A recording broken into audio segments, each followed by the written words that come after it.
Welcome to We Connect. Our beautiful country, despite all its modernity and its advancement and its progress, unfortunately has a dubious distinction of being in that list of the world's corrupt nations. The only difference nowadays, I believe, is that it's talked about, people read about it, and of course the press has been rather active. My guest today is no stranger in trying to root out corruption. He's Mr. R.K. Raghavan, senior retired police officer. He retired 10 years ago, but before he finished with his police service, he rose to that amazing position of the director of the Central Bureau of Investigation, the country's premier investigating agency. And it's our pleasure to have him here with us. Sir, thank you very much for being here.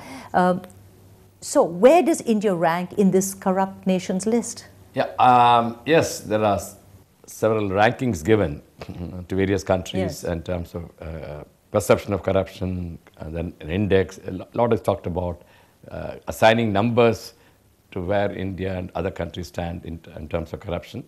I won't set much score by these numbers, it's mere arithmetic, but we are pretty low. Yeah, but why do you say that? So these numbers do not reflect. I usually refer in a lighter vein. I used to refer to Sania Mirza's ranking in women's team tennis. One time she's 35, then 37, then again rises. I mean, all these it doesn't make any difference at all. Still, we know Sania Mirza is an above average person, a tennis player. The ranking does not either detract from her tennis or add merit to tennis. So are we corrupt or not corrupt, and how corrupt are we then? That's all. So we are a very highly corrupt nation, as the recent scams would indicate, and we are the dubious company of many countries in Africa, some in Asia. At the same time, when I refer to Asia, there are some countries like Singapore, Malaysia, which have done far better. We always have a tendency to upbraid the British for all the ills of the present times. Is a legacy of the British past, and all they keep on saying. But then Malaysia, Singapore, Thailand, a few other countries, but particularly Malaysia and Singapore, they were also under the British, but they have got over that image of corruption or inefficiency or lack of transparency. So why can't we do? Yes, there is a difference that we are a much larger country than these nations, but still we have no alibi at all. Right. So truly we ought to be ashamed of ourselves. Absolutely, no doubt about it. If anybody says that we need not be ashamed, I think he's talking utter falsehood. Absolutely. So what's the way of getting out of it, Mr. Raghavan? I mean, we've been reading about it. All of us know that this exists. So what is the way ahead? This is the tragedy. There are some good people who have just abandoned the fight. They're thrown in the towel, saying nothing much can be done. There are some people like me somewhere in between, those who are not ashamed of corruption and those who are ashamed but then want to do something, and somewhere in between. I still feel the battle has not been lost totally, and there's still some hope in the form of a new generation. I always say we should raise a new generation which takes a vow that it will not be party to corruption. Right.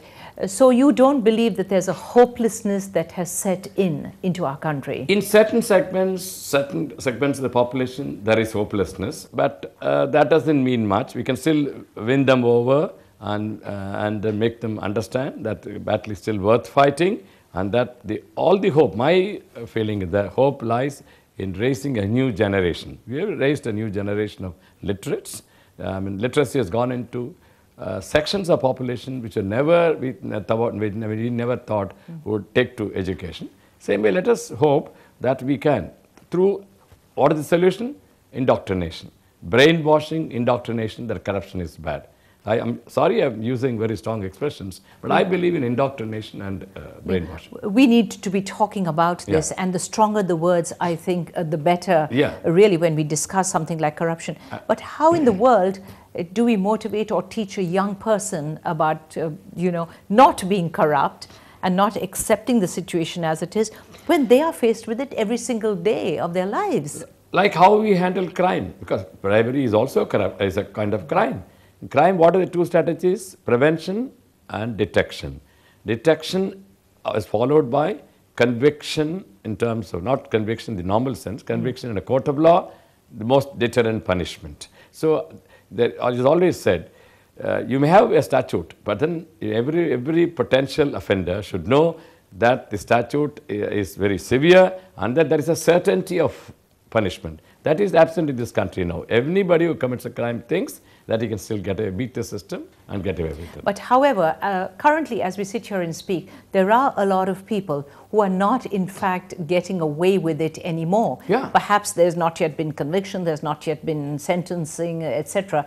But from the judicial point of view, we are seeing that things are getting different, things are changing. You're absolutely right, absolutely on the mark. There is a distinct change in the way justice is administered. I applaud or salute the present Chief Justice of India, who has clearly said that he will not brew corruption even in his own ranks. That's a difference. You see, the judiciary also, a certain amount of corruption, they've admitted it. That was being swept under the carpet. Now, Justice Kapadia means business, and then one or two judges, one judge, a charge sheet has been laid against a judge who retired recently, a lady to boot with, and some of the inquiries are being conducted against some former chief justices. So there is a distinct change the way judiciary looks at corruption within and outside, and corruption in high places. See, ultimately, the right signal will go if we tackle corruption at the high places. There's no point in picking on small constable here or a sub-inspector there or a sub-divisional officer. We have to tackle corruption at high level. Once people in high places are brought to book, it sends the right signal down the line that nobody can escape the system. Right. But the whole process itself, when it goes into the judicial system, does take a lot of time. Absolutely. And that's the time at which one tends to see that people get really impatient about this, because when you see the high and mighty not being brought to book soon enough, that's in a way a deterrent in a way for people who are just watching what's going on and just reading about it, watching a television set. Yeah, you're absolutely right. Delay is very frustrating. But delay is not a phenomenon solely confined to India. It goes with judicial system all over the world. But India takes the cake for the kind of delay which is involved in the process. But then there are several ways of cutting down delay. But first, some of my own officers in the CBI used to tell me, I was against arrests. See, generally, CBI doesn't go ahead with arrests unless it's absolutely certain that the accused person run away or will destroy evidence. But lately, the style has changed. Whenever I used to hold the hands of some officers, why do you want to arrest? I used to ask them. I used to ask them twice before I agreed to an arrest. Right. But my officers used to say, sir, this is the only way the corrupt can be taught a lesson. Ultimately, they may get away, they beat the system and get an acquittal. But here at least, if you arrest and keep them inside, of course lawfully, nothing illegal, but even lawful arrest. Law gives us the power to arrest. But then we have to use it very selectively and without any prejudice, without any fear or favor. So arrest is one way of sending the message that first you will go in if the investigating agency is convinced that there is enough material to proceed with the system, proceed with the case, and also the investigating agency feels that's the only way you can collect valuable evidence. The action is to arrest the suspect or the offender. Right. Then the case goes to law. So this is the first step, which I mean, it's a very controversial thing. I am not saying that you should rush into arrest, nor should you hold your hands too long. So there's a kind of a balance. Right.